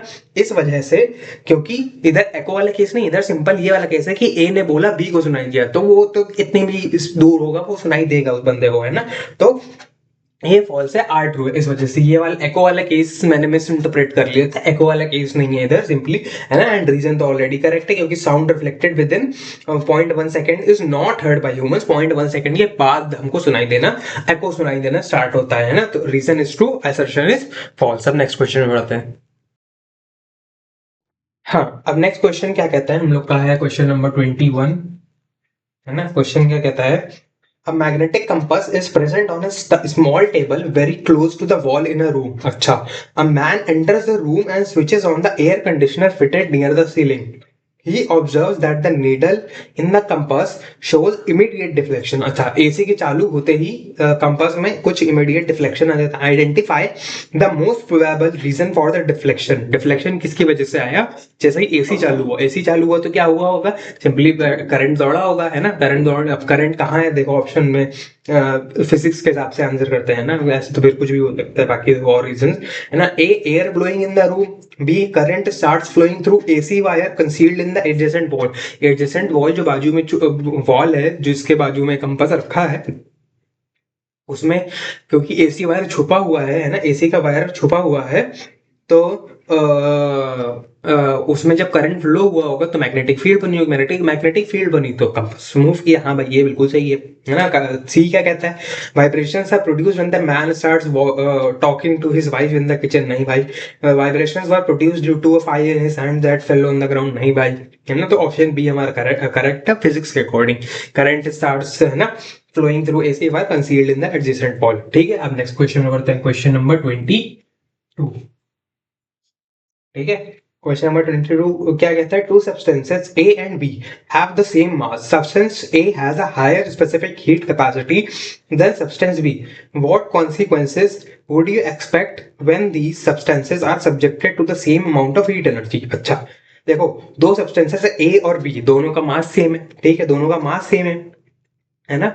और सब्सटेंस ए की जो स्पेसिफिक क्या स्पेसिफिक हीट कैपेसिटी वो बी से ज्यादा है, और दोनों को same amount of heat energy भी दी गई है। मतलब अगर मैं ए की बात करूं, क्यू ए बराबर M A C A delta T E है ना, और Q B equals to M B C B और डेल्टा टी बी सिंपली। अब क्यू ए बराबर क्यू बी है, एम ए बराबर एम बी है, और बोला गया है सी ए सी बी से बड़ा है, यानी कि ये क्यू ए क्यू बी बराबर है और एम ए एम बी बराबर है, यानी कि हम लोग कह सकते हैं कि क्यू ए क्यू बी बराबर है तो इन दोनों को बराबर रख दो है ना, इन दोनों को बराबर रख देंगे, और एम ए एम बी बराबर तो ये दोनों कट जाएंगे, तो क्या बन जाएगा, c A delta t a equals to c b delta T B.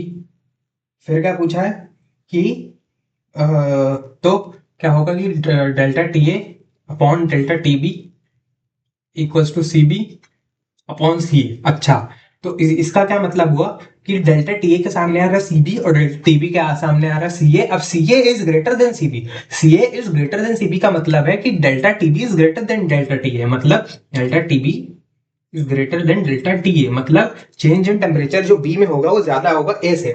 तो ए बोलते हैं, ऑप्शन ए बोलते substance A will experience a smaller temperature change than substance B. हाँ बिल्कुल सही बात है। बी क्या बोलते हैं, substance A will experience a larger temperature change than substance B. नहीं भाई गलत बात है। both substances will experience the same temperature change, नहीं भाई। either of them can show a greater change in temperature as the temperature change depends on factor other than specific heat capacity, नहीं भाई। तो इसके अकॉर्डिंग क्या हम लोग को ऑप्शन नंबर ए सही आ रहा है, क्योंकि सब्सटेंस ए जो है वो स्मॉलर टेम्परेचर चेंज दे रहा है ना। तो हम लोग का क्वेश्चन नंबर 22 हो गया। अब आगे बढ़ते हैं। हाँ अब है नेक्स्ट क्वेश्चन 23, है ना। क्वेश्चन क्या कहता है, देखो क्वेश्चन कहता है कि a student traces the path of a ray of light through a glass prism for different angles of incidence. He analyses each diagram and draws the following conclusion. अच्छा, on entering the prism the ray bends towards his base, यानी कि देखो ये prism है तो रे कैसे bend करती है, रे ऐसे गई ऐसे गई ऐसे गई। सिंपली हुआ क्या, ये है रे का सॉरी ये है प्रिज्म का बेस, तो इनडायरेक्टली ये ऐसे गई ऐसे गई, तो ओवरऑल क्या कर रही है, बेस की तरफ ही तो मोड़ रही है, ओवरऑल ऐसे जाके ऐसे गई फाइनली, है ना। तो क्या हुआ कि बेस की तरफ ही तो वो मुड़ती चली जा रही है हर बार, है ना। तो हाँ ये तो सही बात है कि ऑन एंटरिंग द प्रिज्म रे द लाइट रे bend towards it's base. Second, light ray suffers refraction at the point of incidence and at the point of emergence while passing through the prism। यानी कि यहाँ पे refraction हुआ, यहाँ पे refraction हुआ, सही बात है, दोनों जगह रिफ्रैक्शन हुआ है ना। थर्ड क्या है, an emergent ray bends at a certain angle to the direction of the incident ray। यानी कि इमरजेंट रे एक किसी एंगल पे है इंसिडेंट रे के, हाँ भाई जो इमरजेंट रे होगी वो कुछ ऐसे है और इंसिडेंट रे कुछ ऐसे होगा, तो इनके बीच में एंगल और डिविएशन बन जाएगा सिंपली, है ना। और ये इनके बीच का नॉर्मल है, ये नॉर्मल है ऐसे, है ना। ये है एंगल ऑफ इंसिडेंस, ये एंगल ऑफ इमरजेंस, है ना। ये है एंगल ऑफ क्या ऐसे के ऐसे, ये एंगल ऑफ रिफ्रैक्शन R1 और ऐसे जाके ऐसे, और ये है एंगल ऑफ रिफ्रैक्शन R2, है ना। फिर while emerging from the prism at the second surface the angle of refraction is less than the angle of incidence at that surface। नहीं भाई, क्यों, क्योंकि जब जब प्रिज्म से जा रही है, जब प्रिज्म से जा रही है ना, ऐसे देखो ये प्रिज्म है, प्रिज्म से जा रही है, ये है प्रिज्म ऊपर और ये है एयर, है ना। प्रिज्म से एयर जा रही है, यानी ऑप्टिकली डेंसर से ऑप्टिकली रेयर जा रही है हमारी लाइट रे। ऑप्टिकली डेंसर से ऑप्टिकली रेयर जाती है, कब होती है, अवे फ्रॉम द बेस, यानी away from the base bend हो जाती है। तो आई मतलब ये हम लोग का R2 है और ये हम लोग का क्या है वो ई एंगल ऑफ इमर्जेंस। तो यहाँ पर क्या बोला है कि when emerging from the prism at the second surface the angle of refraction, यानी कि सिंपली ये हम लोग का एंगल ऑफ रिफ्रैक्शन इसको बोला गया है ना। Angle of refraction is less than the angle of incidence at the surface. नहीं भाई, एंगल ऑफ रिफ्रैक्शन बड़ा होगा एंगल आई से सिंपली, है ना। इस वजह से फोर्थ वाला गलत है। तो which of the above inferences are correct, तो A option A 1 2 and 3 are correct, है ना। तो हम लोग ऑप्शन ए करेक्ट होता है इसके साथ। अब आगे बढ़ते हैं, चलो।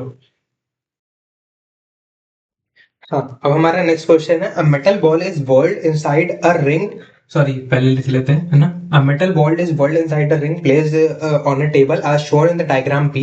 The diagram Q shows the motion of the ball after the ring is lifted। अच्छा, तो बेसिकली हुआ हो क्या रहा है कि ऐसे ऐसे रिंग घूम रही है कुछ इस तरीके से, है ना, ऐसे। ये है रिंग का मोशन, है ना। और ये रिंग नहीं, बॉल का, मतलब बॉल कैसे कैसे घूम रही है, ऐसे ऐसे ऐसे, ऐसे ऐसे ऐसे। और क्या बोला है कि क्यू शो करता है वो मोशन जब रिंग को उठा लिया गया। इसका क्या मतलब है कि बॉल ऐसे जा रही है, ऐसे जाने का क्या मतलब है, यानी कि देखो बॉल एक टेंजेंशियल डायरेक्शन में जा रही है, मतलब सर्कल के टेंजेंशियल डायरेक्शन में। तो बॉल जिस डायरेक्शन में जाती है उसको टेंजेंशियल डायरेक्शन कहते हैं, क्योंकि मान लो की बात है ऐसे ऐसे मैं घुमा रहा हूँ और मैंने बॉल मतलब कोई सर्कल में ऐसे ऐसे घुमा रहा हूँ एंड मैंने बॉल छोड़ दी, तो जिस पॉइंट में छोड़ूंगा ना, जैसे इस अगर मैंने इस पॉइंट पे छोड़ा तो ये ऐसे बॉल जाएगी सीधे इसके। अगर मैं ऐसे ऐसे घुमा रहा हूँ इस पॉइंट पे छोड़ा तो ऐसे जाएगी बॉल, है ना। इस पॉइंट पे घुमा रहा हूँ इस पे छोड़ा तो ऐसे जाएगी बॉल, है ना। क्योंकि जिस पॉइंट में छोड़ा हूँ ऐसे फिर ऐसे जाएगा, है ना, क्योंकि वहां पे अगर मैंने छोड़ दिया तो वहां पे सर्कल खत्म, तो ऐसे गया। तो उसी लिए जब अगर बॉल इधर गई है, इधर का क्या मतलब है कि मैंने बॉल को कहीं ना कहीं यहां से छोड़ा होगा, इस पोजीशन से छोड़ा होगा, है ना, ऊपर वाली, तब ऐसे गई, क्योंकि बॉल को हम ऐसे घुमा रहे थे। अगर बॉल को उल्टा घुमा रहे होते तो ऊपर से इधर जाती, है ना, लेकिन बॉल को हम ऐसे घुमा रहे क्लॉकवाइज, तो ऐसे गई, है ना। Which of the following diagram shows the correct position of the metal ball in the ring when the ring is lifted? तो ऑप्शन सी, जिसमें बॉल टॉप पे दिखाई गई है, वो करेक्ट ऑप्शन है ना। चलो अब हम लोग का इसके साथ 24th क्वेश्चन भी होता है, नेक्स्ट पढ़ते हैं। हाँ, नेक्स्ट है हमारा क्वेश्चन असर्शन रीजन। असर्शन क्या कहता है? Sometimes the sky appears reddish in the evening. हाँ भाई, शाम को देखो थोड़ा सा रेडिश, ऑरेंजिश, येलोइश ऐसा दिखता है। हाँ, reason red being longer in wavelength scatter more than the other colours. Red wavelength में तो ज्यादा होता है, बट स्कैटरिंग किसकी ज्यादा होती है? स्कैटरिंग उसकी ज्यादा होती है जिसका वेवलेंथ कम होता है, यानी कि वायलेट ज्यादा स्कैटर करता है।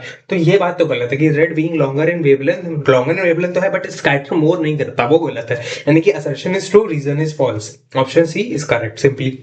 25 में भाई, 25 में ये मैंने लिख दिया ना, 25 में assertion is true but reason is false. ठीक है, अब उसके बाद 26 की बारी। हाँ हाँ, है ना। अब क्या कहता है क्वेश्चन, ये भी असर्शन रीजन है ना। असर्शन क्या कहता है? अरे भाई, when the displacement is zero then the work is zero। अच्छा, जब डिस्प्लेसमेंट जीरो है तब तो वर्क जीरो है, ठीक है।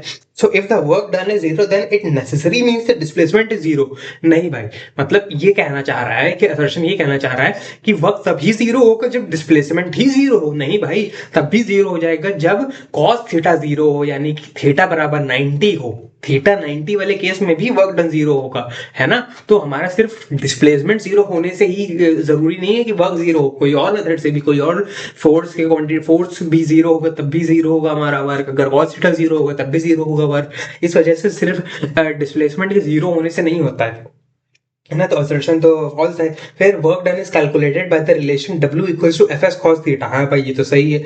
तो आर सही है और A false, A is false but R is true. Option D हमारा करेक्ट होता है ना। फिर अब चलते हैं नेक्स्ट, हम लोग का क्या है? ऑप्शन डी करेक्ट है। अब नेक्स्ट हम लोग का 27th क्वेश्चन, है ना। 27 क्वेश्चन क्या कहता है? Which of the following is correct? The frequency of a stretched string, the frequency of a stretched string is किसके मतलब प्रोपोर्शनल होती है?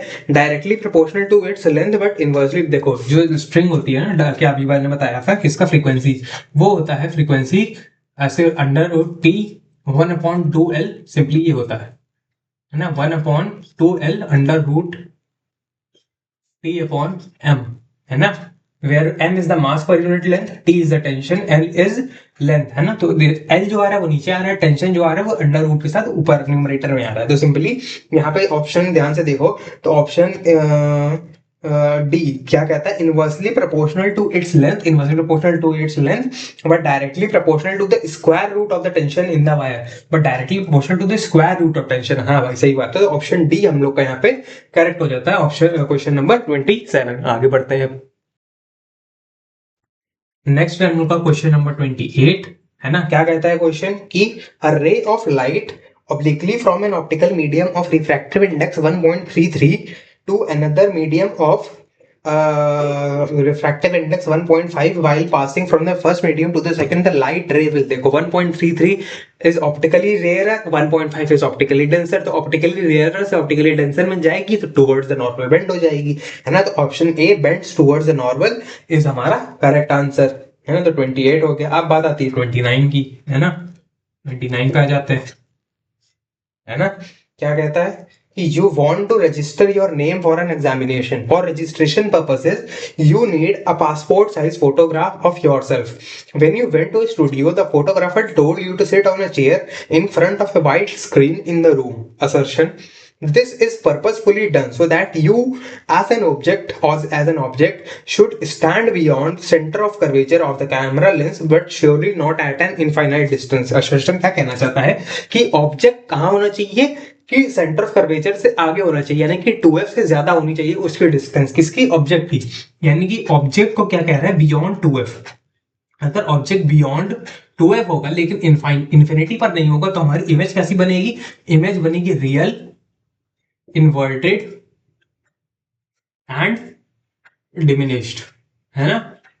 कहाँ पे बनती है एफ एंड, ये बनती है इमेज एफ एंड 2f के बीच, बिटवीन, है ना।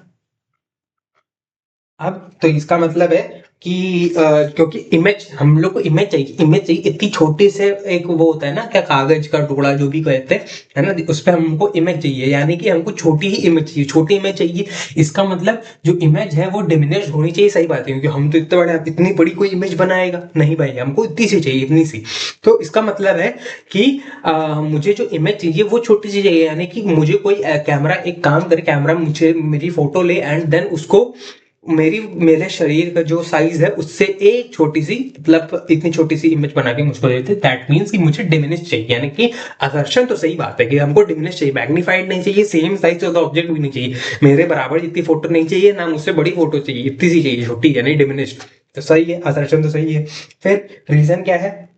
The characteristics of the image formed are that it can be taken on a screen and is also diminished in size। हाँ भाई, diminished size में होता है, क्योंकि जब beyond 2f रखोगे तो diminished होता है साइज में, और उसको हम स्क्रीन पे भी ले सकते हैं, स्क्रीन पे भी ले सकते हैं, मतलब अगर beyond 2f रखेंगे ना तो हम लोग उसको आराम से स्क्रीन पे भी ले पाएंगे, है ना।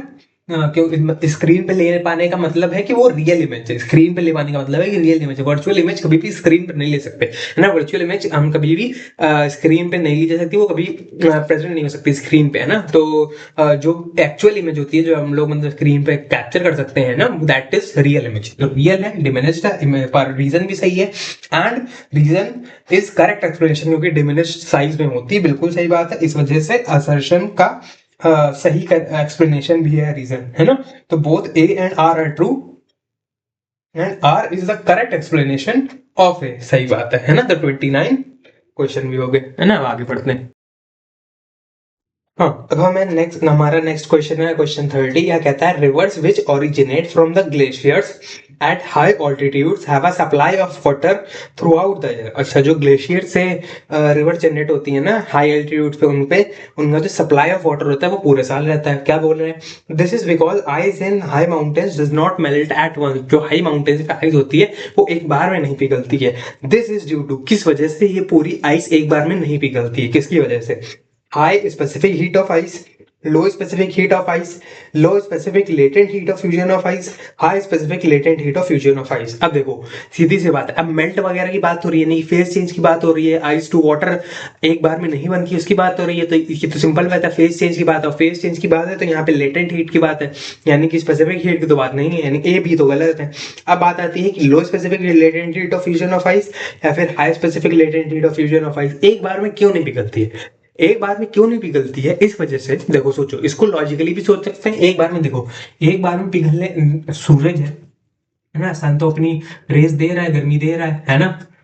अगर मान लो की बात है, अगर मेरी जो बर्फ है, ऐसे ये पहाड़ है ना, इस पे टॉप पे यहाँ पे बर्फ होगी, है ना, ऐसे बर्फ, है ना, बर्फ ऐसे, बर्फ की चादर होती है ना, ऐसे लंबी लंबी, है ना, खूब बर्फ एकदम फैली हुई, है ना।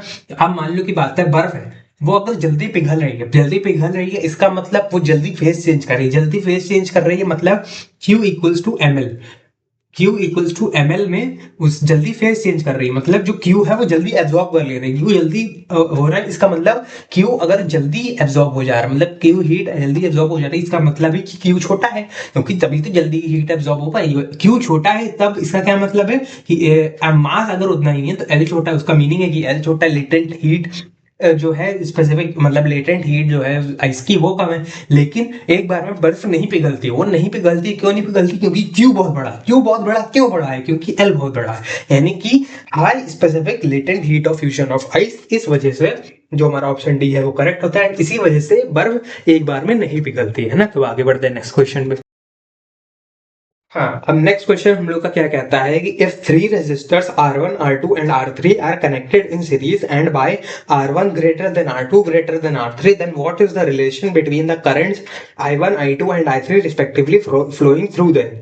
अच्छा, अब देखो, ये तीनों सीरीज में कनेक्टेड है तो तीनों तीनों में सेम ही करंट फ्लो करेगा, ऑब्वियस सी बात है। जब सीरीज में है तीनों में सेम करंट फ्लो करेगा, तीनों के अक्रॉस वोल्टेज डिफरेंस अलग अलग होगा, है ना। तो तीनों में करंट सेम फ्लो करेगा, इसका मतलब I1 equals to I2 equals to I3, यानी कि ऑप्शन ए इज करेक्ट, यानी कि I1 equals to I2 equals to I3, simple. अब नेक्स्ट क्वेश्चन 32 पे बढ़ जाते हैं ना। 32 क्या कहता है नेक्स्ट क्वेश्चन कि what is the ratio of wavelength between P Q and R. अच्छा, पी क्यू एंड आर, इनके तीनों का वो बताना है कि रेशियो ऑफ वेवलेंथ क्या है। ठीक है, तो अब ध्यान से देखो, पहले पी वाले में गिवन है कुछ ऐसे, है ना, कैसे, है ना, ऐसे है, और ऐसे। अब मान लो की बात है, इसको मैं बहुत बार रिपीट कर लूं,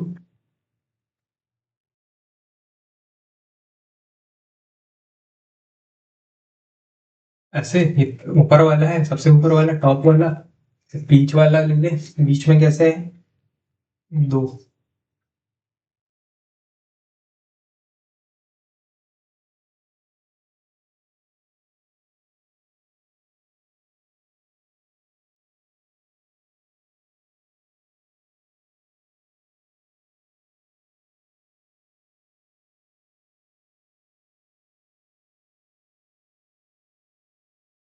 कुछ इस हिसाब से, है ना। तो इसमें क्या है कि ऊपर वाले जो लेंथ है उसमें मैंने, अब ध्यान से देखो, इसमें जो ये वाली स्ट्रिंग है, इसमें एक, ये एक लूप यहाँ, मतलब सॉरी, एक अपना वेव यहाँ पे कंप्लीट हुई, इस वाली की यहाँ पे, फिर एक वेव ऐसे कंप्लीट हुई, फिर एक वेव ऐसे कंप्लीट हुई, यानी कि यहाँ पर एक दो तीन वेव्स हैं, है ना। यहाँ पे तीन वेव्स हैं और दो लेंथ में बटी हुई हैं, दो लेंथ में, बराबर लेंथ में तीन वेव्स बटी हुई हैं, यानी कि मैं कह सकता हूँ कि दो लेंथ में कितनी वेव्स बटी हुई हैं, तीन वेव्स, है ना।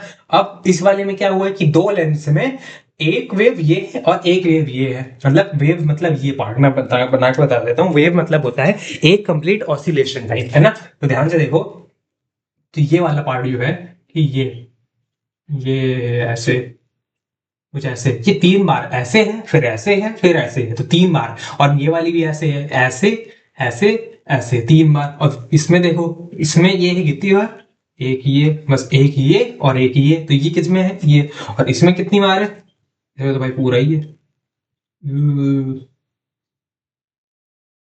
है ना। ये एक वेव कंप्लीट हो रही है ना, तो सिंपली ऐसे कुछ हो रहा है ना।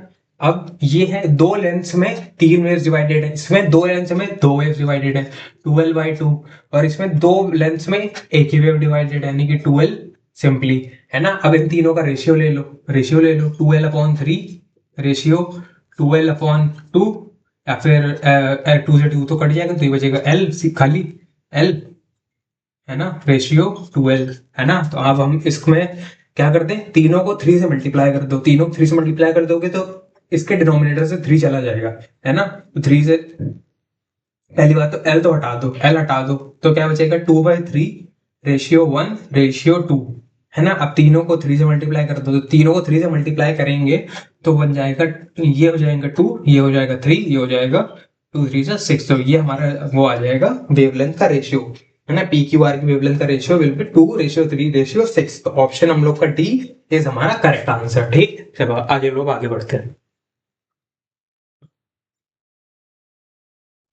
हाँ, तो नेक्स्ट क्वेश्चन है हम लोग का क्वेश्चन नंबर 33। क्या कहता है कि during the change of state of substance from solid to liquid, heat is absorbed by a body but its temperature does not rise। हाँ, टेम्परेचर राइज नहीं होता लेकिन हीट एब्जॉर्ब करती है, वो हीट आ जाती है फेस चेंज करने में, है ना। विच of the following statements explain the phenomena. Option A, only kinetic energy of the molecules increases but PE remains the same. Only PE of the molecules increases but KE remains the same. Both KE and PE increase. There is no increase in PE and KE. देखो, potential energy, देखो kinetic energy होता है, kinetic energy molecules के बीच में होता है random motion की वजह से, है ना। रैंडम मोशन की वजह से, रैंडम मोशन की वजह से क्या होता है, के ई, काइनेटिक एनर्जी होती है, क्योंकि मूव कर रहे हैं ना। तो अब देखो, कोई अगर आइस में है तो आइस में कितना ही मूव कर पाएगा, ज्यादा ज्यादा मूव नहीं कर पाएगा। अगर वो आइस से वाटर बने, यानी कि आइस से वाटर बन रहा होगा, तो वाटर बन जाएगा तब फिर भी ज्यादा मूव कर सकता है, यानी कि फेज चेंज जब तक हो रहा है, जब तक फेज चेंज हो रहा है तब तक काइनेटिक एनर्जी में तो चेंज नहीं आएगा, काइनेटिक एनर्जी ज्यादा चेंज नहीं होगी, लेकिन पीई क्या होगा, पीई जो पीई है क्या, दैट विल बी हमारा molecular PE of the molecules increases, है ना, मतलब पीई क्या होता है, ये किसके बिकॉज किसकी वजह से होता है, मॉलिक्यूल्स की अट्रैक्टिव फोर्सेस की वजह से, है ना, मॉलिक्यूल के अट्रैक्टिव फोर्सेस की वजह से, मॉलिक्यूल अट्रैक्टिव फोर्सेस, क्योंकि मॉलिक्यूल्स एक साथ जुड़े हुए हैं, कुछ ना कुछ उनके बीच में फोर्सेस होंगे, अट्रैक्ट कर रहे होंगे, रिपेल कर रहे होंगे, समथिंग तो होगा, है ना। अब देखो सीधी बात है, अगर मैंने पानी को उठाया और पानी को मैं गर्म कर रहा हूँ, अगर मैं पानी को ही गर्म कर रहा हूँ तो क्या होगा, पानी गर्म होगा, ऐसे ऐसे उबलेगा, ऐसे ऐसे उबलेगा, ऐसे ऐसे उबलेगा, क्या हो रहा है उसमें, रैंडम मोशन स्टार्ट होने लगता है, उसमें मोशन होने स्टार्ट लगता है। लेकिन क्या पानी तुरंत ही, मतलब जैसे ही मैंने गर्म किया, गर्म करना चालू किया, तुरंत ही क्या वो भाप बन जाता है, नहीं भाई, वो पहले थोड़ा रैंडम मोशन करता है, यानी कि जब तक उसका टेम्परेचर फेज चेंज वाले टेम्परेचर नहीं पहुंच जाता तब तक वो रैंडम मोशन करता है, फिर उसके बाद उसके जितने भी मॉलिक्यूल्स के बीच में अट्रैक्टिव फोर्सेस हैं वो खत्म होने लगता है, एंड वो देन जब फेज चेंज हो रहा होता है देन पोटेंशियल एनर्जी चेंज करता है। वैसे ही जब आइस से वाटर बनता है, वो जब आइस आइस ऐसे कॉम्पैक्ट सॉलिड है, उसमें वो तो उसमें जब तक वाटर में बन जब तक वाटर में बन रही होती है तब तक क्या होता है, उसके सारे बॉन्ड्स ब्रेक होते हैं, है ना, बॉन्ड सारे ब्रेक होते हैं, यानी मॉलिक्यूल के बीच में अट्रैक्टिव फोर्सेस थोड़े कम होते हैं, यानी कि पोटेंशियल एनर्जी में फर्क आता है, पोटेंशियल एनर्जी बढ़ती है ना, उनके बीच में अट्रैक्शन चेंज होता है, इंक्रीज होता है, डिक्रीज होता है, जो भी होता है ना, ओनली पीई जो पोटेंशियल एनर्जी होती है मॉलिक्यूल्स की वो बढ़ती है, वो कम होती है सिंपली, लेकिन के जो होती है वो सेम रहती है ना। तो सिंपली 33 का ऑप्शन बी इज करेक्ट, है ना, कि only the PE of the molecules increases but K E remains the same, simply, है ना। अब नेक्स्ट क्वेश्चन में बढ़ते हैं। हाँ, नेक्स्ट क्वेश्चन क्या है, assertion when current is pass through a wire a magnetic field is generated around the wire, बिल्कुल सही बात है ना। रीजनिंग क्या कहता है, whenever there is a change of magnetic flux linked up with the coil the induced current is generated in the coil, सही बात है, ये भी सही बात है ना। और फिर दोनों सही है, लेकिन अब इसको बिकॉज लगा के पढ़ के देखते हैं कि when current is passed through a wire a magnetic field is generated around the wire because whenever there is a change of magnetic flux linked up with the coil the induced current is generated in the coil, नहीं भाई, जो सर्शन है वो तो current का normal part है, current flow कर रहा है उसकी वजह से मैग्नेटिक फील्ड आ रही, और रीजनिंग क्या है, रीजनिंग स्टेटमेंट ये बता रहा है कि हम जब मैग्नेटिक फ्लक्स को चेंज करेंगे तब हमारा करंट इंड्यूस होता है सिंपली। तो दोनों अलग अलग स्टेटमेंट है, दोनों सही है बट उनका आपस में कोई रिलेशन नहीं है ना, कि इंड्यूस करंट की वजह से हमारा करंट बनता है, मतलब हमेशा करंट फ्लो होता है तारों में एंड उसकी वजह से मैग्नेटिक फील्ड आती नहीं है, इन दोनों का आपस में रिलेशन नहीं है। Now both A and R are correct, but R is not the correct explanation of A. Simple. ठीक है, अब नेक्स्ट क्वेश्चन, फाइनल एमसीक्यू, है ना, 35th क्वेश्चन क्या कहता है कि which of the following combination correctly shows the charge of the particle. अच्छा, प्लस 1.6 इंटू 10 की पावर माइनस 19, देखो प्लस 1.6 इंटू 10 की पावर माइनस 19 कूलम है। अब ये क्या होता है, ये है पॉजिटिव प्लस ई, ये है प्लस ई चार्ज, मतलब ई क्या होता है, ई हम लोगों ने बताया था ना, वो 1.6 इंटू 10 की power minus 19 coulomb, elementary charge के सामने प्लस साइन, और ये उसके बाद क्या लिखा है, माइनस 1.6 इंटू 10 की पावर माइनस 19 कूलम, और लिखा है प्लस 3.2 इंटू 10 की पावर माइनस 19 कूलम। तो ये क्या है, ये है माइनस ई और ये है प्लस 2e।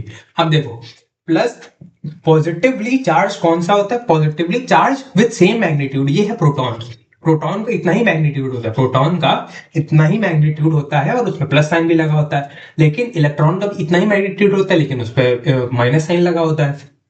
और ये क्या है, प्लस 2e, ये होता है अल्फा पार्टिकल या फिर हीलियम, हीलियम का न्यूक्लियस अल्फा पार्टिकल का, अल्फा पार्टिकल में दो होते हैं ना, अल्फा 2 4 ऐसे लिखते हैं, तो 2 मतलब इसका मान, इसमें दो प्रोटॉन्स प्रेजेंट है, दो प्रोटॉन्स प्रेजेंट हैं, इसका मतलब प्लस 2e, यानी कि e plus e plus 2e, इसका मतलब e प्लस e यानी कि 2e प्रेजेंट है उसमें, इस वजह से वो अल्फा पार्टिकल है। तो ऑप्शन नंबर कहाँ पे है, option C, proton electron alpha particle, हम लोग option C is the correct answer.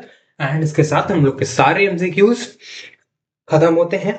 And तो लेट्स क्योंकि वी वीडियो एमसीक्यूज में ही 1 आवर से ऊपर की हो गई है, तो लेट्स डिवाइड द टाइम, है ना। आगे के वेरी शॉर्ट आंसर क्वेश्चंस के लिए अलग वीडियो है ना, एंड शॉर्ट आंसर के अलग, लॉन्ग आंसर की सबके अलग अलग रखेंगे, सच दैट उनका सबका एक प्रॉपर टाइम डिवाइड हो जाए, उन्हें ये वीडियो के लिए 4-5 घंटे की बन जाएगी तो वो दिक्कत होगा, है ना। तो होपफुली ये चीज़ें एमसीक्यूज में जितनी थी समझ में आई होंगी, सीएफक्यूज के जितने भी एमसीक्यूज थे, है ना। तो बताना जैसा लगा हो, है ना, कि जो अगर कोई डाउट वगैरह हो तो बताना। बाकी उसके बाद उसके अलावा तो थैंक यू सो मच, है ना। और क्या, बस, और क्या। ठीक है, बाय बाय, चलते हैं, मिलेंगे फिर से, दुआओं में याद रखना।